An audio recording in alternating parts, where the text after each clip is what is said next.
ایک خاتون محترمہ ہنا نے یہ پوچھا ہے، کیا احادیث میں الو کی نحوست کا ذکر آیا ہے؟ اور یہ بھی ساتھ بتا دیں کہ ماہ سفر کی نحوست سے کیا مراد ہے؟ یہ سارے توہمات ہیں، زمانہ جاہلیت کی یادگاریں ہیں کہ لوگ سفر کے مہینہ کو نہ منحوس سمجھے، حالانکہ آپ نے صاف واضح فرمایا لا سفر، صحیح بخاری کی حدیث اور دوسری کتابوں میں کہ یہ سفر کا جو نا تصور کہ یہ منحوس ہے، اس میں شادی نہیں کرنی چاہیے، یہ نہیں کہ سب غلط ہے، یہ سفر کی نحوست کوئی شاید۔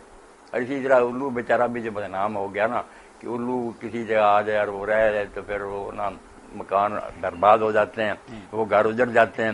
یہ بھی اس غریب کے پیچھے خواہ مخواہ کی تہمت لگا رکھی ہے۔ الو بیچارہ کچھ نہیں کرتا۔ بالکل، یعنی الو سے مجھے یاد آیا، کرو درمیان میں ایک بات ہے، فضول سوالوں کی بات کہ مغل دربار تھا، شاہ اسماعیل بھی وہاں بیٹھے تھے، تو بحث چل رہی تھی کہ الو حلال ہے یا حرام،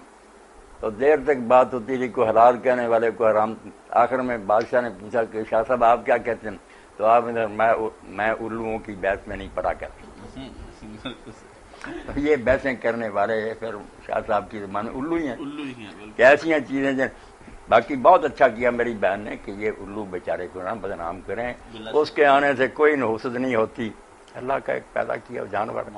اور سفر کے مہینے میں کوئی نحوست نہیں۔ ماشاء اللہ۔